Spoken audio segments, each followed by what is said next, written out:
Everybody, we have a special guest today. Jehanne from Spiders, the CEO of the company, is here to talk about Greedfall 2, The Dying World. Thank you for joining us today. Thank you for welcoming me. We have a lot of questions. Michael and I have been into the early access of the game. And to get things started, those who don't know what the game is about, can you give us a little refresher and a catch up of what's going on in the world of Greedfall 2? Well, it's a lot of information because it's the second game. So if I need to tell all the story for the first game, it may do a lot. But well, let's say that it's a fantasy world, but let's say low fantasy, inspired by the 17th century. And you've got this island that was discovered a few years ago, who is now being colonized by people coming from an old continent, mostly for different reason, obviously power, but also discovery, exploration, and also because the whole continent is plagued by the disease that is killing a lot of people, and some want to flee the disease, some other hope to find maybe a cure in this new place that is full of magic. So in Greedfall 2 you're playing as a native from this island, and well, quite soon in the game you will be kidnapped and you will be taken to this old world, and it's up to you to discover this place, to make friends hopefully, and to try to find a way to go back home and to meet again with your family and friends, but also to try to protect your island as much as you can from some dark schemes that may threaten the people from your island. I like the story premise so far. I've been set up. That's what hooked me at the very beginning of the game, to find out what is going on. Got this bit of a detective feel going on at the moment where I'm currently at in the game. How much pressure is it going from the first game into a sequel? It's, well, a lot, to be honest, because there are a lot of people are waiting for some things. We try to take a lot of feedbacks already coming from the first game, but obviously we know as we change some things in the mechanisms, also because it's a new story, so it's completely different characters, because we know that all the players won't have always finished the first game or even played it. So we want these new players to be able to feel welcome too into this world. So it was a lot of different things to put together to make sure that it was not too complicated, not overwhelming with too much information coming from the first game, and also a refreshing gameplay. We hope for it at least, and that will entice some people to discover the game and the world itself. And I was curious about, how do you balance that, as you said, coming from that first game? When you make a second game, do you start with, all right, let's take everything that worked in Greedfall 1 and improve on it? Or is it, let's try something new and we know we have a fallback because it worked in Greedfall 1? Like, how does that work, making sure the sequel pops but still has those callbacks that people might love if they played the first game? It's a mix of both, I would say. The world obviously would grow bigger. We would bring new characters, new stories, new factions also. So this part was okay. The world was mostly loved by the players, so obviously we'll keep it and we'll develop it more and we'll show more of it, because in the first game most of the action was set on the island and we wanted to show the rest of the world. So that was something that came quite early in the process of creating Greedfall 2. But on the action part, it was something that was loved by some, but not that much by others. And one inspiration that was always there, even in the first game, was the Dragon Age setting and this BioWare feeling of the game. And we had a combat back then because they had a different system back then. Now they're also heading toward actions, which is like the reverse thing that we're doing now. But this kind of things happen. But we wanted to be able to have more control about the group of companions. It was something also that was, coming from the players, say, okay, it's nice, you can dress them, you can give them some orders here and there, but finally in combat you're alone. You've got this guy handled by AI, but sometimes, because AI is what it is, in video games, they are doing some stupid things, and I would like to be able to control them. And knowing that, I said, okay, let's go directly to one of our main inspiration and to what was working quite well, I think, in Dragon Age Origins, and take inspiration from it to make the combat evolve. But it's really a balance, because it's not only for the universe, but also the rest of the gameplay is still very influenced by what was working in the first game, which was I think the faction system with a different reputation, which was bringing some different quests that you can do in different ways. This is something that we wanted to keep, obviously. So I would say that the storytelling way of working of the game didn't change that much. We tried to improve it, to add a few things, to add more details, more factions also. But it's, I would say, approximately the same thing. But we decided to change the combat system to go nearest to one of our inspiration, and also to improve some of the system. We had also some new mechanics coming from, I would say, traditional RPGs, like the tracking system, all these kind of things, just to give more depth to the exploration, which was, and which is still, something that is for us really at the core of the game. You talk about the first game. Players who've played the first one, are they going to recognize a lot of the first story elements at all? Or is it, you mentioned we're in a brand new story.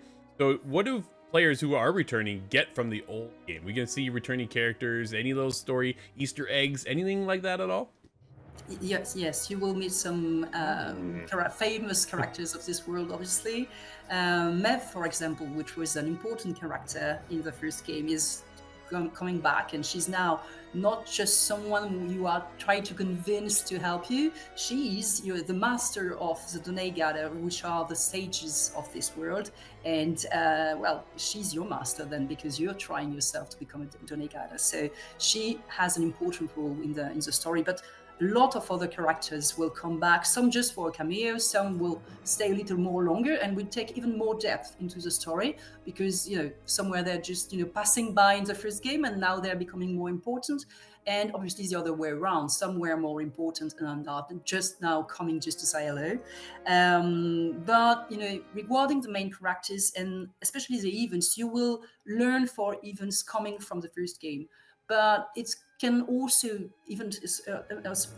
especially for players coming from the first game, it will be some flavor given by the choices they've made, by and having this feeling that the world is consistent and is continuing to be alive. But for player who just arrive, it will be just like, okay, it's historical facts, that's it, and you're not obliged to know why is this even happen. Well, it's because the player in the first game did that, but if not, it's just it happens and that's it. Very cool. Very cool.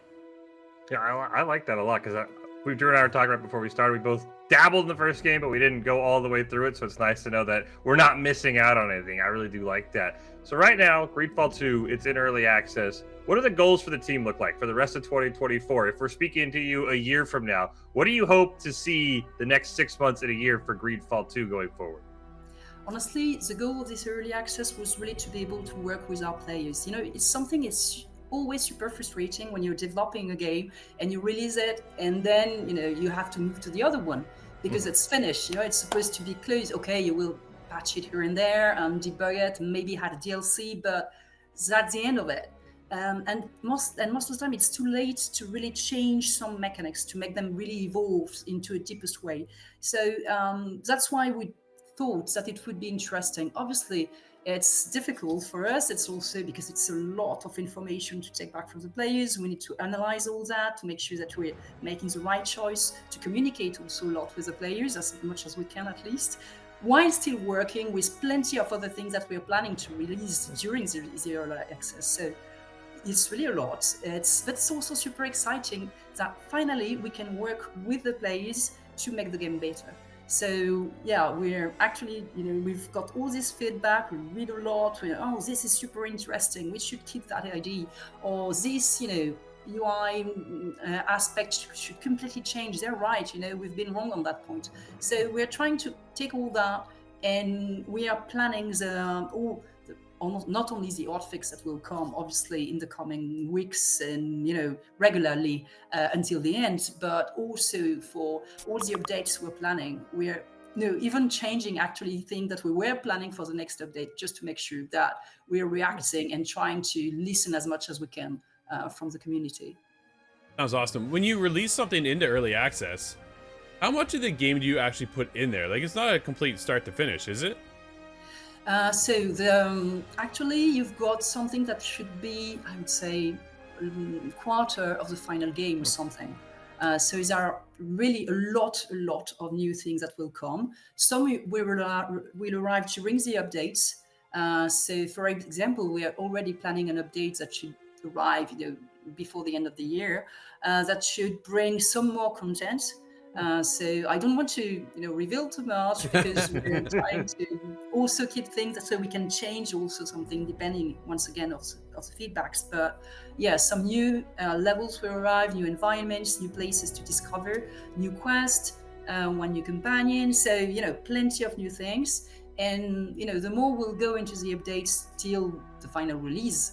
And for now, we really don't know when we will do the final release. The idea is really to react and to take the time to make sure the game is really, really good. We will add some more content. And the idea is that at the end, just before the release, the whole content of the early access will be 1/3 of the game or something. So it will still, be a lot of content to discover, even for people who have followed the whole early access. They will still have plenty of new things to discover. Is there an overall length of the game that you're kind of hovering around right now if you're not completely finished? Do you know? Like, we're spending hours as it is already just in early access. So, like, how much more are we looking to lose ourselves into the world of Greedfall 2? Honestly, I don't know. It's difficult to because there are plenty of new things that we're adding, and obviously if you're doing just a main quest, it will be shorter. But as always in our games, it's also super interesting to do the side quests because they are connected to the main events. They will also give you more intel about your companions. It can change also the course of the story because once again, this is something that is not yet visible in the early access because it's the beginning of the story. But later on in the game, depending if you have done or not the side quest of your companions, you can lose some of them. Some can leave, some can die. So it's really up to you to shape your own experience depending on how much you want to be involved with the companions, with the people going with you. So all this stuff together, I would say around 50 hours or something when the whole thing is done. But once again, if you're just going just through the end of the main quest, it will probably be shorter. So it's but there are plenty of things to explore, and we're even hiding some very small events here and there, which really trying to make the world alive, which is still work in progress. But it will definitely be, I hope, a nice travel, a nice journey through Greedfall universe. Well, 50 hours, sure. We got to open our calendars up for this one when it comes out. But something that Drew and I always talk about all the time, and I'd love to get your opinion on the other side, right? We'll look at a month. Like, there's a bunch of games coming out this month. We don't know if we're going to have time. Then we look at another month. Man, there's nothing coming out. So when you're talking about an update or even the final release, do you guys look at what other games are coming out in the industry and try and pick a date where maybe your game can shine? Or is it like, hey, we have our build, we like what we have, we're going to ship it on this day, and if the players love the game, it doesn't matter what comes out around it? How do you guys look at what the rest of the industry is doing? Does it impact you guys all for releases?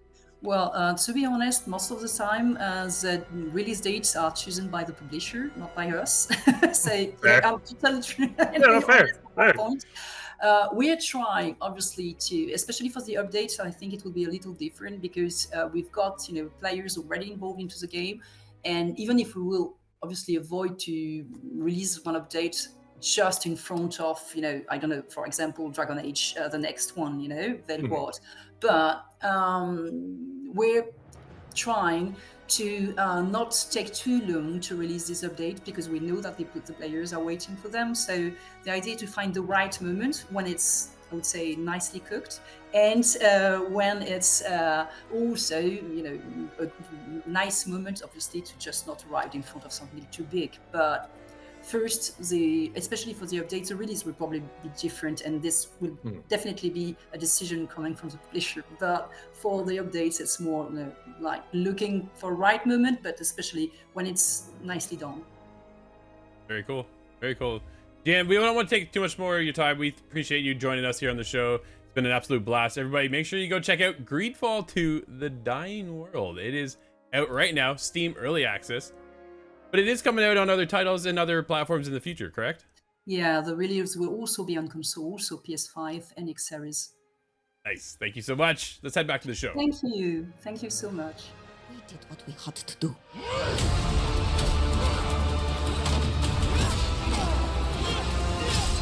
Do you really think you stand a chance against us? Once again, these monsters prove that they are uncontrollable. These Tier 3 natives are savages, and their savagery is contagious.